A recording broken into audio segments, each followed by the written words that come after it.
ದೇವಸ್ಥಾನ ಅಭಿವೃದ್ಧಿ ಪ್ರಾಧಿಕಾರಕ್ಕೆ 215 ಕೋಟಿ ರೂಪಾಯಿ ನಮ್ಮ ಘನ ಸರ್ಕಾರ ಮಂಜೂರಾತಿಯನ್ನು ಮಾಡಿ ಕ್ಯಾಬಿನೆಟ್ ಕೂಡ ಕ್ಲಿಯರ್ ಆಗಿ ಟೆಂಡರ್ ಕೂಡ ಆಗಿ LOI ಕೂಡ ಇಶ್ಯೂ ಆಗಿದೆ.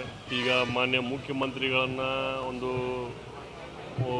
ಡೇಟನ್ನು ಕೇಳಿ ಉಪಮುಖ್ಯಮಂತ್ರಿಗಳು, ನಮ್ಮ ಜಿಲ್ಲಾ ಮಂತ್ರಿಗಳು ಇವರೆಲ್ಲ ಡೇಟನ್ನು ತಗೊಂಡು ನಾವು ಒಂದು ದೊಡ್ಡ ಶಂಕುಸ್ಥಾಪನೆಯನ್ನು ಮಾಡುವಂಥ ಕೆಲಸಕ್ಕೆ ಇವತ್ತು ಮೀಟಿಂಗ್ ಮಾಡಿದ್ವಿ ನಾವು DC ಎಲ್ಲ ಸೇರಿ. ಅದಕ್ಕೆ ಈಗ ನಾನು ಶನಿವಾರ ಅಥವಾ ಸೋಮವಾರ ಅಥವಾ ಮಂಗಳವಾರ ಬೆಂಗಳೂರಿಗೆ ಮಾನ್ಯ ಮುಖ್ಯಮಂತ್ರಿಗಳ ಡೇಟ್ ತೊಗೊಂಡು ಅದನ್ನು ಡೇಟ್ ತೊಗೊಂಡು ಪೂಜೆ ಮಾಡಿ ಕಾಮಗಾರಿಯನ್ನು ಸ್ಟಾರ್ಟ್ ಮಾಡ್ತೀವಿ. ಮಾಸ್ಟರ್ ಪ್ಲ್ಯಾನ್ ಕೂಡ ರೆಡಿ ಆಗ್ತಾಯಿದೆ.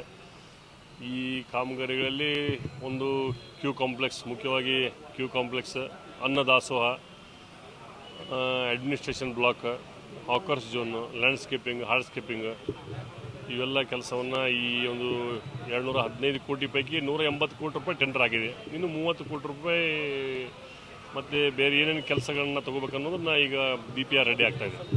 ಜೂನ್ ತಿಂಗಳಲ್ಲಿ CM ಸಿದ್ದರಾಮಯ್ಯ ಬಂದು ಚಾಲನೆ ಕೊಡ್ತಾರೆ ಅಂದರೆ ಜೂನ್ ತಿಂಗಳಲ್ಲೇ CM ಅವರೇ ಬಂದು ಮಾಡ್ತಾರಂತೆ. ಅಲ್ಲ, ಈಗ ಅದು ಬಜೆಟಲ್ಲಿ ಅಲೋಕೇಶನ್ ಮಾಡಿದ್ದು CM ಇರ್ತಾರಲ್ಲ ಅವ್ರಿಗೆ ನಾವು ಮತ್ತೆ ಡೇಟ್ ಕೇಳಿ ಅವ್ರಿಗೆ ಥ್ರೂ ಮಾಡಬೇಕಾಗ್ತದೆ. ಪ್ರೋಟೋಕಾಲ್ ಮಾಡಬೇಕಾಗ್ತದಲ್ಲ.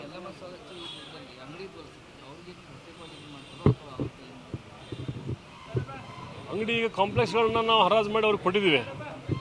ಮತ್ತು ಈಗ ಒಂದು ಹಳೆಯ ಕಾಂಪ್ಲೆಕ್ಸನ್ನ ನಾವು ತೆರವು ಮಾಡಬೇಕಾಗ್ತದೆ. ಅದನ್ನು ಈಗ ಆಲ್ರೆಡಿ ನಾವು 1 ವರ್ಷದ ಮುಂಚೆನೇ ಅವ್ರಿಗೆ ನಾವು ಬಾಡಿಗೆಯನ್ನು ಕಟ್ಟಿಸ್ಕೊಂಡಿಲ್ಲ. ಮೊದಲೇ ನಾವು ಅವ್ರಿಗೆ ಊರೆಲ್ಲ ಹೇಳಿ ಮುಂದಿನ ವರ್ಷ ಡೆವಲಪ್ಮೆಂಟ್ ಸ್ಟಾರ್ಟ್ ಆದರೆ ತಾವು ಈ ತೆರವುಗೊಳಿಸ್ಬೇಕಾಗ್ತದೆ, ತಾವೆಲ್ಲ ಜಾಗ ಬಿಡಬೇಕಾಗ್ತದೆ ಅಂತ ಹೇಳಿ ಅವ್ರಿಗೆ ಪರ್ಯಾಯ ವ್ಯವಸ್ಥೆ ಮಾಡಿಕೊಡ್ತೀವಿ. ಬೇರೆ ಕಡೆ ಅಲ್ಲಿ ಎಲ್ಲ ಅಂಗಡಿ ಇಟ್ಕೊಂಡು ಮಾರಾಟಕ್ಕೆ ವ್ಯವಸ್ಥೆ ಮಾಡಿಕೊಡುವಂಥ ವ್ಯವಸ್ಥೆ ಮಾಡ್ತೀವಿ.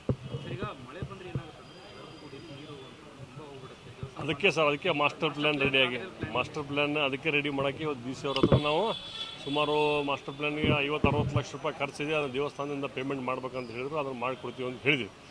ಅದು ಪೇಮೆಂಟ್ ಮಾಡಿದ ತಕ್ಷಣ ಮಾಸ್ಟರ್ ಪ್ಲ್ಯಾನ್ ರಿಲೀಸ್ ಆಗುತ್ತೆ. ಅದರ ಪ್ರಕಾರ ಮಾಸ್ಟರ್ ಪ್ಲ್ಯಾನ್ ಪ್ರಕಾರ ಕೆಲಸ ಪ್ರಾರಂಭ ಆಗುತ್ತೆ. ಅದು ಪ್ರತಿ ವರ್ಷ ಮಳೆ ಬಂದಾಗ ಸ್ವಲ್ಪ ಸುತ್ತು ಗುಡ್ಡ ಇರೋದ್ರಿಂದ ಆ ಜಾಗದಲ್ಲೇ ನೀರು ಹರಿದು ಹೋಗ್ಬೇಕಲ್ಲ, ಅಲ್ಲಿ ಸ್ವಲ್ಪ ದೇವಸ್ಥಾನ ಕಡೆ ಎಲ್ಲ ನೀರು ಬಂದು ಹೋಗ್ತದೆ. ಅದು ಸ್ವಾಭಾವಿಕ ಪ್ರತಿ ವರ್ಷ. ಈ ಮುಂದಿನ ವರ್ಷ ಸ್ವಲ್ಪ ಅದನ್ನು ಕಂಟ್ರೋಲ್ ತರುವಂಥ ವ್ಯವಸ್ಥೆ